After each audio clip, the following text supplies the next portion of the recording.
Good morning class. आज मैं आपको पुष्प के बारे में पढ़ाऊंगी।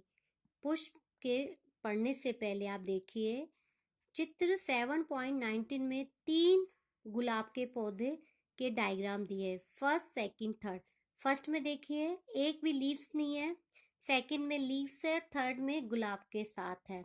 इसी तरह हम कई अपने आसपास घास, गेहूं, मक्का इन सबको देखते हैं। तो आपने देखा कि ये जो फ्लावर है वो क्या है, आपका ब्राइट कलर है। और कुछ आपको ऐसे देखने को मिलते हैं पौधे जिनके फ्लावर्स के कलर डल होते हैं। तो आज हम फ्लावर के बारे में पढ़ेंगे कि फ्लावर के किस तरह से एक फ्लावर का पार्ट होते हैं, कितने उसमें पार्ट होते हैं। तो आप सबसे पहले चित्र 7.20 को देखिए। यह आपने बर्ड है ना, जिसे डोडी बोलते हैं, जो डेवलप होती है। आपको ये इसमें ग्रीन दिख रहा है, ये हरी सो संरचना है जिसे बाह्य दल कहते हैं। बाह्य मतलब बाहर का, दल मतलब बाहरी पार्ट। फिर इसके अंदर आपको रेड दिख रही है, ये है पंखुड़ियां, जो डेवलप होने के बाद इस तरह का रूप ले लेता है। तो हम जब खिले हुए पुष्प को देखते हैं तो हमें उसमें उस पुष्प की पंखुड़ियां नजर आती है। पंखुड़ियां का मतलब होता है उस पुष्प के किस कलर का वो फ्लावर है, और उस फ्लावर के जो कलर के बाहर जो उसको समेटे हुए है, जो उसको सपोर्ट करता है, उसे कहते हैं बाह्य दल। तो आपने पढ़ा कि बाह्य दल और पंखुड़ियां, पंखुड़ियां वो होती है उस फ्लावर का आपका कलर। अब हम आते हैं फ्लावर के अन्य पार्ट पर। अब इस फ्लावर के हम अन्य भाग को देखते हैं। ये फ्लावर हो गया आपका बाह्य दल, ठीक है। ये हो गई पंखुड़ियां।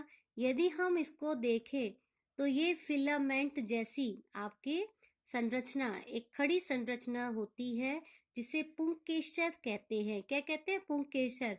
और ये इसके ऊपर होते हैं परागकोश। परागकोश क्या होते हैं? आपके पोलन ग्रेन्स होते हैं, जो आपके एक फ्लावर से दूसरे फ्लावर में जाते हैं और रिप्रोडक्शन की प्रोसेस को करते हैं। और इस बाह्य दल के अंदर की तरफ एक उभरा हुआ पार्ट होता है जिसे स्त्री केसर कहते हैं। या आप कह सकते हो कि पुष्प के केंद्र में जो स्थित होता है, मिड में जो स्थित होता है, वो स्त्री केसर कहलाता है। अब नेक्स्ट डायग्राम देखिए। पुंकेसर, पुंकेसर आपका मेल पार्ट है, फ्लावर का जो नर भाग है, ठीक है। जिसके सबसे ऊपर क्या है, आपने पढ़ा था परागकोश, और नीचे जो फिलामेंट बोला गया था जिसे हिंदी में तंतु कहते हैं। तो ये संरचना इसकी तंतु कहलाती है, ये पार्ट कहलाता है इसका परागकोश। तो आपने देखा बाह्य दल और पंखुड़ियों के अलावा भी आपके पुंकेसर, परागकोश और आपके क्या होते हैं, स्त्री केसर भी होते हैं। तो आप ये वाला डायग्राम, इस वाले डायग्राम को आप अच्छे से सुंदर से बनाएंगे। अब हम आगे की तरफ चलते हैं। अब आप देखिए, ये स्त्री केसर का भाग है, जो फीमेल पार्ट है फ्लावर का, वो पार्ट है। इसकी संरचना को देखें तो इसके सबसे ऊपर वाला भाग जो है उसे वर्तिकाग्र कहते हैं, और जो बीच वाला भाग है उसे वर्तिका कहते हैं, और जो नीचे अंडाशय है, जिसका उभरा वाला भाग है, उसे अंडाशय कहते हैं। तो चित्र 7.24 स्त्री केसर के भाग को दर्शाता है। तो ये आपका कौन सा पार्ट हो गया? फीमेल पार्ट हो गए। यदि हम स्त्री केसर के भाग को काट कर देखें तो हमें पुष्प के अंडाशय की संरचना देखने को मिलती है। उसके लिए हम क्या करेंगे, आपने अंडाशय का जो पार्ट है उसको हम कटिंग करेंगे। कटिंग हमारी दो तरह से होगी। इसे हम कहते हैं अनुदैर्ध्य लंबाई में, और इसको बैठाकर कटिंग करेंगे, अनुप्रस्थ काटेंगे। जब हम इस पार्ट की, अंडाशय के इस पार्ट की कटिंग करते हैं तो हमें उसकी आंतरिक संरचना देखने को मिलती है। तो उसकी आंतरिक संरचना कैसी होती है? इस तरह से छोटे छोटे आपके बबल टाइप के है ना होते हैं, जिन्हें हम क्या कहते हैं? बीजांड कहते हैं।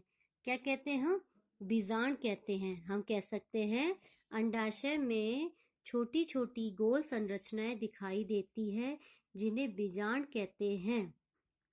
ठीक है, तो इस प्रकार हमने पुष्प की संरचना का अध्ययन किया और पुष्प की संरचना में हमने देखा पुष्प के सबसे बाहर बाह्य दल होता है, उसके अंदर जो कलर पार्ट होता है जिसे पंखुड़ियां कहते हैं, फिर उसके अंदर आपका पुंकेसर होता है, स्त्री केसर होते हैं, परागकोश होता है।